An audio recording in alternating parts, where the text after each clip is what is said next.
तो आज हम लोग बात करने वाले हैं बिट मैनिपुलेशन इन जावा के ऊपर। देखो, ये बेसिक तो बिल्कुल भी नहीं है, क्योंकि जब हम लोग एडवांस लेवल पे जाते हैं तो हमें डेटा के डिटेल में जाना पड़ता है।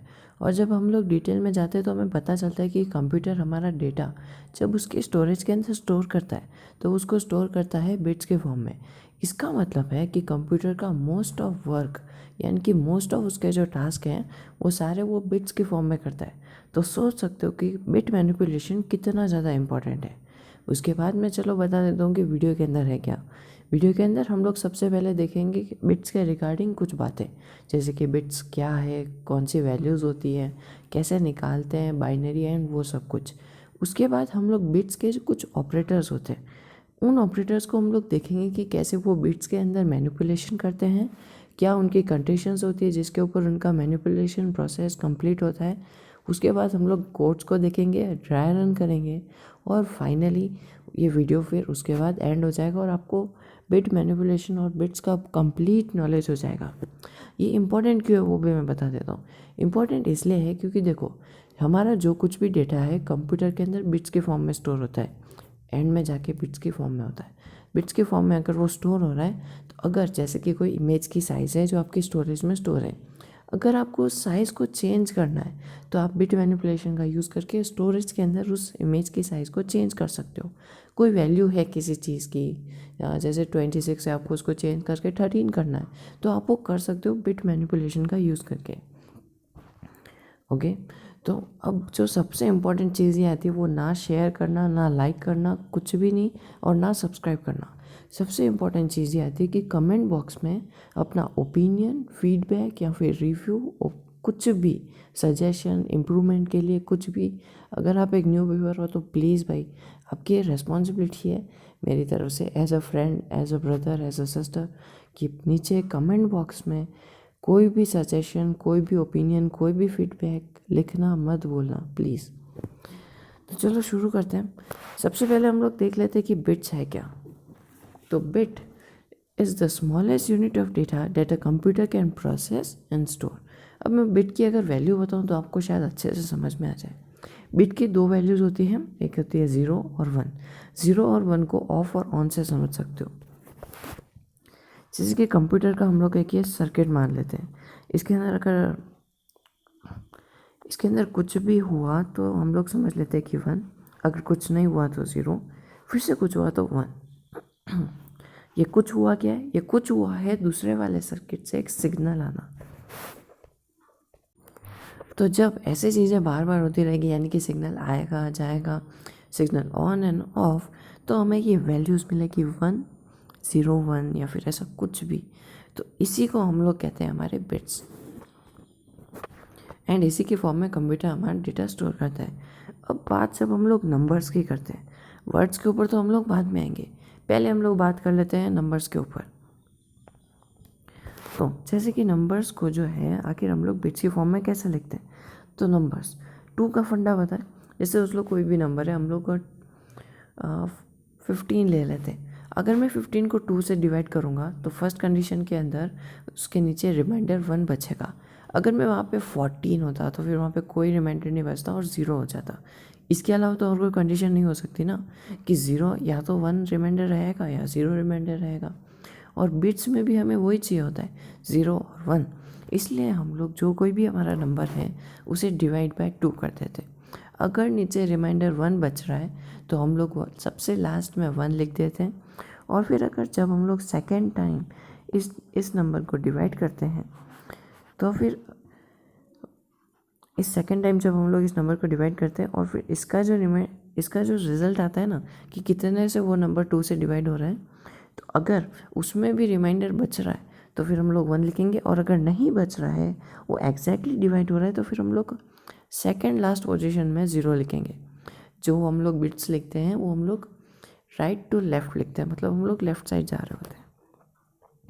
तो ऐसा ये प्रोसेस चलता रहता है और हमें हमारा बिट्स का फॉर्म मिल जाता है।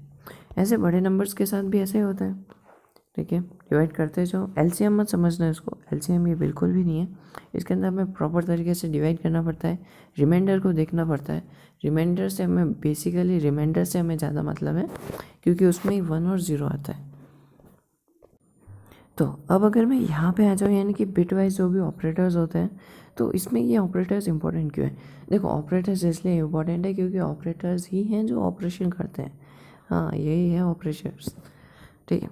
तो इसलिए इंपॉर्टेंट है क्योंकि अगर मैनिपुलेशन करना है तो ऑपरेटर्स की तो ज़रूरत होगी। तो हम लोग सबसे पहले आ जाते हैं बिटवाइज और के ऊपर। बिटवाइज और का सिंबल होता है ये, ठीक है। ये किन्हीं दो ऑपरेंड्स को कंपेयर करता है। ऑपरेंड्स का मतलब पता होगा, ऑपरेंड्स मतलब कि जिनके बीच में ऑपरेशन करने वाले हैं या फिर किया जाने वाला है, उनके बीच में ऑपरेशन करता है। और इसकी कंडीशन क्या है? इसकी कंडीशन ये है कि अगर दोनों वैल्यू 1 है तो 1 आएगा। अगर एक सिंगल वैल्यू भी अगर 1 हो जाती है तो भी ये 1 को कंसीडर कर लेता है। पर अगर दोनों वैल्यू 0 है तो इसको 0 देना पड़ेगा। तो ये इसकी कंडीशंस होती हैं। भाई ये क्या बोला, मुझे तो कुछ समझ में नहीं आया। तो देखो, हम लोग कंपेयर करते हैं। जैसे हमने दो ले लिए नंबर्स बाइनरी में, 15 और 27। अब इन दोनों को हमने कंपेयर किया, तो बाइनरी में इनको हम लोग ऐसे लिखते हैं। तो कंपेयर करने पे क्या हुआ, तो कंपेयर करने पे क्या हुआ कि 3 ज़ीरोज़ तो यहाँ पे भी थे, 3 ज़ीरोज़ वहाँ पे भी थे, तो हमने 3 ज़ीरोज़ को यहाँ पे लिख दिया। उसके बाद क्या हुआ कि यहाँ फर्स्ट में 1 आ जाता है और यहाँ पे है 0।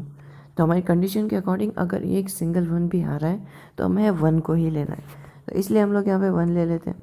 फिर उसके बाद सारी ही कंडीशंस में कहीं ना कहीं पे 1 आ रहा है, तो हम लोग आगे वाली सारी कंडीशंस में 1 ले लेते हैं।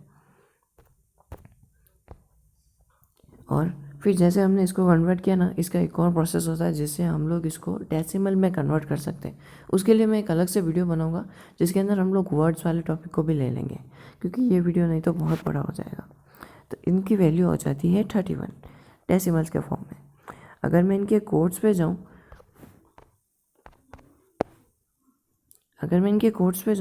तो देखो यहाँ तक तो वैसे भी लिखा होता है।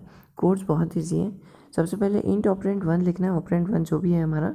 फिर ऑपरेंड 2 लिखना है, 27 या फिर जो कुछ भी है, पर यहाँ पे कॉमा लगाना मत भूलना।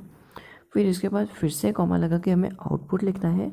Output is equals to operand 1, और हमें बिटवाइज और के ऑपरेटर का यूज़ करना है, और फिर ऑपरेंड 2 लिख देना है, और हमें प्रिंट कर देना है आउटपुट को। और आउटपुट आ जाएगा हमारा 31, जो कि हमें पता था। तो ये हमें बाइनरी में नहीं बताएगा, क्योंकि कंप्यूटर के लिए सब कुछ बाइनरी है, पर वो उन्हें डेसिमल करके हमें बताएगा। अब आ जाते हैं हम लोग बिटवाइज एंड के ऊपर। देखो, बिटवाइज एंड जो है ये भी दो ऑपरेंड्स को कंपेयर करता है, पर इसमें कुछ अलग होता है। इसमें क्या होता है कि अगर दोनों ही 1 है, यानी कि ये और ये दोनों ही 1 है, तो फिर ये 1 को डिनोट करेगा। अगर नहीं तो फिर ये 0 को डिनोट करेगा। जैसे कि चलो हम लोग यहाँ पे देख ही लेते हैं। देखो, 3 डिजिट तक तो यहाँ पे 0 था, तो 0 की वैल्यू आएगी। फिर यहाँ पे 1 आ जाता है, तो 1 में ये 1 को नहीं लेता, ये 0 को ले जाता है, क्योंकि 1 के आने के लिए इसको दोनों ही कंडीशंस में 1 होना ज़रूरी है।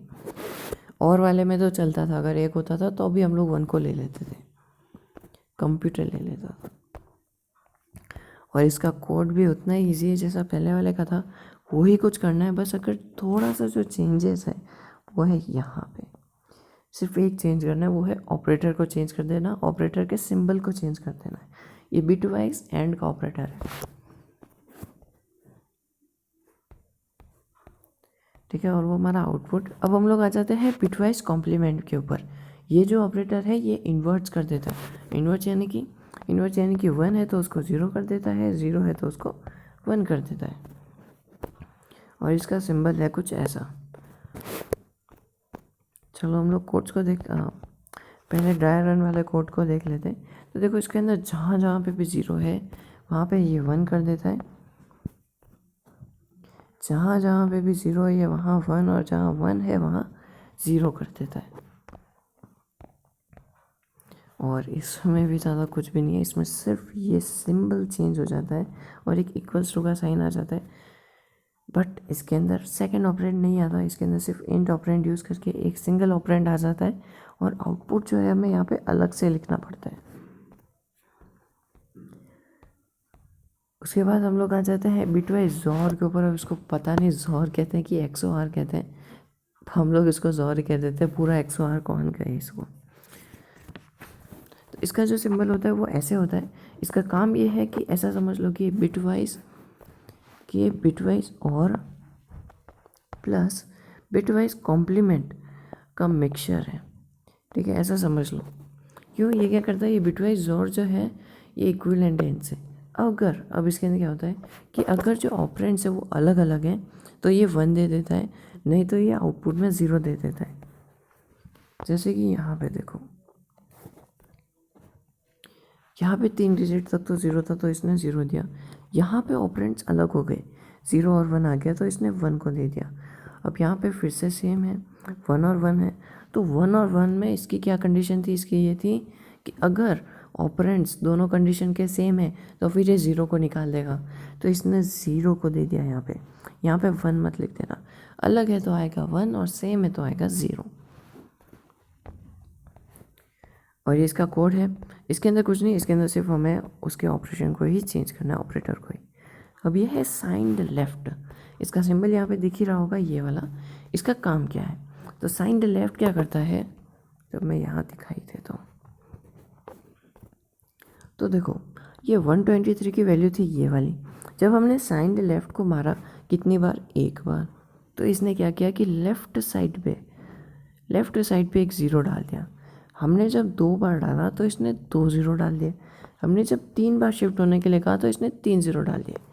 ये बेसिकली क्या कर रहा है, ये यहाँ पे जैसे कि ये हमारा बाइनरी नंबर है और यहाँ पे स्पेस छोड़ देता है। हम 2 बार लिखते हैं, 2 बार 3 तो 4, और फिर जो खाली स्पेस बच जाती है उसके अंदर ये 0 डाल देता है। और उन ज़ीरोज़ की भी फिर वैल्यूज़ होती हैं, जैसे कि यहाँ पे हो रही है 246, 492 एंड 984। और ये इनके कोड्स हैं। सबसे पहले इंट ऑपरेंड लिखो, फिर system dot out dot print L N operand को साइंड लेफ्ट शिफ्ट करके ये लिख दो 2 3 जितना भी आपको मन करे। अब आता है साइंड राइट, ये एकदम उसके अपोजिट है, काम होगा वही है बट हमारा यूनिटरी होता है यहाँ पे और ये स्पेस करता जाता है यहाँ पे 1 स्पेस 2 स्पेस 3 स्पेस 4 स्पेस और बची हुई स्पेस में 0 डाल देता है। ओके, तो बात यहाँ पे ख़त्म हो जाती है, कंक्लूजन वगैरह सब कुछ यहाँ पे ख़त्म हो जाता है। सो सी वीडियो कैसा भी लगे हो, बुरा लगा हो, अच्छा लगा हो, मीडियम लगा हो, कमेंट बॉक्स में लिखना मत भूलना प्लीज़ यार। Okay, so thank you for watching.